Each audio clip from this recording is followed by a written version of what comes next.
Os assuntos que marcam as discussões do dia a dia. Na Som Maior Antena 1, a opinião das 8. Oferecimento Santec Resíduos, Aterro Industrial e Sanitário. E RF Sul, seu concessionário Volkswagen Caminhões. A autogenia nada mais é do que a organização entre as coisas, as organizações internas, entre os tópicos da estrutura do pensamento de cada um. Geralmente, pessoas que trazem questões ligadas à autogenia são pessoas que, na vida, elas já alcançaram, muitas vezes, tudo aquilo que elas buscavam no sentido material, no sentido do bem-estar social, daquilo que a nossa sociedade pode oferecer. Então, não são problemas e questões referentes exatamente a uma falta, mas muito mais a uma organização. Vamos ver isso aí de perto, Jafa. Olhe, na juventude, por exemplo, algumas pessoas buscam sonhos, têm várias demandas, têm várias direções. E aí chega a velhice, algumas sentem um vazio muito grande, uma solidão muito grande, um desamparo. Ou seja, elas organizaram o tempo existencial de tal forma que preencheram a juventude, mas não preencheram a fase avançada da vida, cronologicamente. Muitas vezes isso nem depende da própria pessoa, às vezes depende da sociedade onde ela está inserida. Esse é um problema típico, ligado a tempo, referente à organização das coisas. Mas também a gente encontra isso nas atividades. Olha, muitas atividades, às vezes as pessoas ou muitas pessoas costumam fazer várias atividades ao mesmo tempo, sendo que umas conflitam com as outras. Um exemplo bem concreto disso a gente encontra, por exemplo, assim, nas mães, que quando tem crianças muito pequenas, elas têm que limpar a casa às vezes, atender ao telefone, recebem visitas, fazem pequenos trabalhos, tudo isso agita muito o cotidiano e além disso elas têm que estar tranquilas e serenas para poderem amamentar em algum tempo o nenê. Sabe? Então essa mistura de coisas às vezes é intempestiva e causa certos problemas. Misturar agitação com quietude. Às vezes não dá certo em muitos contextos. A pessoa não consegue fazer as coisas direito. Às vezes a pessoa organizou tudo bem. A vida dela parece perfeitamente organizada, mas nada mais tem graça para ela. Tudo perdeu a graça. Que coisa, não? Às vezes algumas pessoas passam anos tentando organizar a própria vida, tentando colocar ordem às coisas, e quando finalmente conseguem, elas se sentem assim sem graça diante do mundo, diante delas mesmas. Isso tem alguns fatores que podem levar a isso, né? Primeiro é que, embora organizada, a organização que a pessoa dá à vida dela, às vezes não tem nada a ver com ela, sabe? É como uma pessoa que vai, por exemplo, trabalhar em um quartel, em uma igreja, em uma escola, no qual a organização é a tônica, mas essa pessoa, esse tipo de organização não tem nada a ver com ela. Então, mesmo ela contribuindo para o quadro de organização, ela pode ficar muito deslocada. Também tem o problema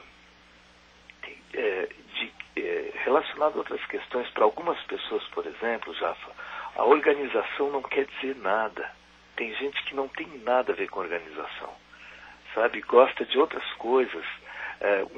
Um exemplo que me ocorre agora, enquanto a gente conversa, é assim, ó, uma pessoa que, por exemplo, ela não gosta de pintura.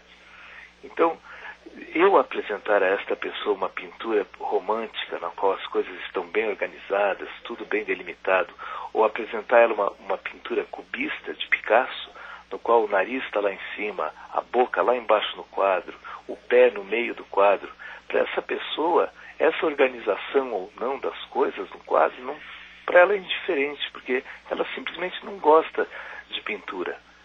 Então, para achar que na vida as coisas precisam de fato ser organizadas sempre, olha, não é para todo mundo. Outras pessoas precisam da bagunça.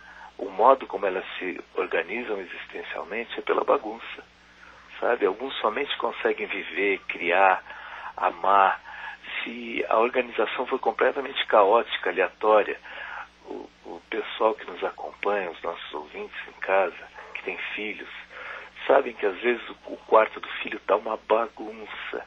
No entanto, ele chega lá, ele sabe onde está o tênis que ele precisa para sair, onde está o CD-ROM que ele quer escutar, e se arruma tudo direitinho, ele já não encontra mais nada lá dentro.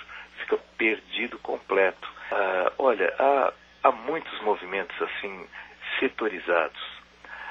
Algumas pessoas, elas conseguem organizar uma empresa racionalmente, mas desde que outros itens não entrem nessa história, como por exemplo, emoções.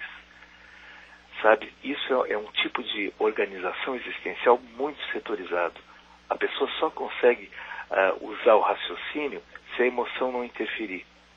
Tem certas pessoas que não conseguem misturar as coisas, organizar racionalmente e sentir amor, carinho por aquilo que estão fazendo. Outros, por exemplo, conseguem conhecer uma empresa muito bem, saber o que está havendo lá dentro, os problemas e tudo mais, mas não conseguem lidar concretamente com as questões que descobriram lá dentro. São pessoas que desvinculam o conhecimento que elas têm de algo de um fazer em torno disso. É bastante curioso a gente encontrar esse tipo de pessoa, mas isso existe. Sabe, o fato de uma pessoa conhecer o que está se passando não quer dizer que ela consiga interagir e mudar isso. Os exemplos são tantos que fica difícil catalogar, viu, Jafa? Olha, certas coisas não podem, eu acho, a minha opinião, certas coisas não podem e não devem ser organizadas. Se elas forem organizadas, certas coisas, nós corremos o risco de matar a poesia que há nelas, de matar a vida que transita nelas. Sabe, certas coisas precisam ser surrealistas como elas são. Certas experiências que a gente tem na vida, como sair com uma mochila pelo mundo. Me lembro que já fiz isso várias vezes, pegando trem, em lugares nos quais eu não conhecia o povo direito e tudo mais, e nem por isso, por estar assim, eu me senti mal. Claro que isso foi assim para mim, né? Para cada pessoa isso vai ser diferente.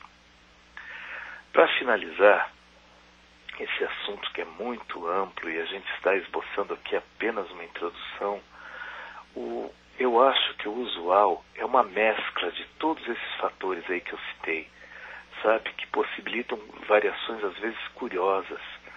Às vezes a gente encontra uma pessoa muito desorganizada nas suas coisas porque ela tem o respaldo, por exemplo, de uma sociedade, de uma cultura, de uma família que organizou as coisas para ela de tal forma que ela pode se dar ao luxo de ser desorganizada.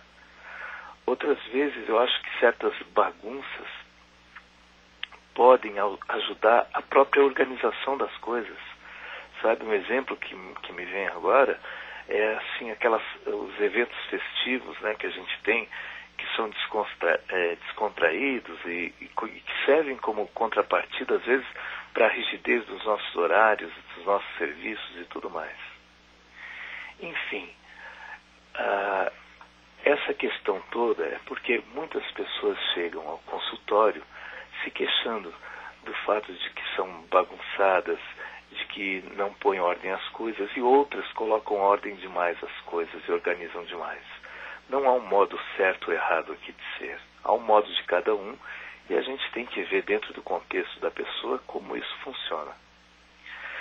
Quero agradecer então, Jafa, e dar um abraço aos nossos ouvintes, a você, a toda a equipe da Antena 1. Quero agradecer muito, olha, o trabalho que vocês fizeram na divulgação da palestra. Foi maravilhoso, aquele auditório da Unesc, praticamente lotado, mais de 200 pessoas, eu acho, 250 pessoas acompanhando a palestra. Foi maravilhoso poder conversar com os nossos ouvintes de uma maneira tão carinhosa.